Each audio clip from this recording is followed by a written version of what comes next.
So তোমাদের মাঝে প্রায়ই একটা প্রশ্ন দেখি যে ভাই রিভিশন কেমনে দিব, কারণ এত এত পড়া, প্রতিদিন পড়তেছি সূত্রগুলা, নতুন নতুন সূত্র শিখতেছি প্রতিদিন, রিভিশনটা কেমনে দিব?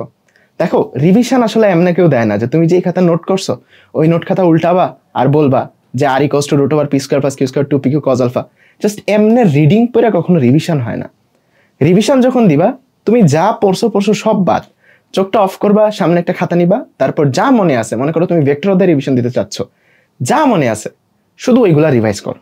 ওকে, এই রিভিশনটা দিলে তুমি এইটা জানতে পারবা যে তোমার মাথায় যেগুলো সেভ আছে, তোমার মাথার মধ্যে যেই ডাটাগুলো স্টোর আছে, এর মধ্যে কতটুকু তুমি রিড করতে পারতেছো, ওই মাথা থেকে কতটুকু বাইরে খাতায় আনতে পারতেছো। ঠিক আছে, তোমরা যখন মেমোরি কিনো, কম্পিউটারের মেমোরি, তখন কিন্তু এখানে দুইটা জিনিস থাকে, একটা হচ্ছে রিড স্পিড আর একটা রাইট স্পিড। মানে তুমি ওই মেমোরিতে কত জোরে ডাটা আপলোড করতে পারবা, কত স্পিডে ওইখান থেকে ডাটা নিতে পারবা। সো এখন তোমার মাথার যে মেমোরিটা আছে, এখানে যদি তুমি সারাদিন রিডিং পরে ডাটা শুধু ওইখানে স্টোর জমা করো আর ওইখান থেকে রিড করার ক্যাপাবিলিটিটা তোমার কমে যায়, তাহলে কিন্তু হবে না। রিভিশনের মেইন জিনিসটাই হচ্ছে যে তোমার মাথায় আছে কিনা, ওইখান থেকে রিড করতে পারতেছো কিনা, এই জিনিসটা তোমার আয়ত্তে আনা। সো চোখটা অফ করবা, চোখটা অফ করে তুমি খেয়াল করবা যে আচ্ছা আমি ভেক্টর অধ্যায়ে কি পড়ছিলাম, এই সূত্রটা পড়ছিলাম, এখানে এরকম এরকম হইলে এরকম, যা যা মনে আছে। তখন তুমি বুঝতে পারবা যে তোমার কি মনে নাই, কি তুমি মনে করতে পারতেছো না, ওই জিনিসটা আরেকবার পড়বা, তাইলে দেখবা যে তোমার রিভিশনটা একদম পারফেক্ট হবে। বুঝতে পারছো?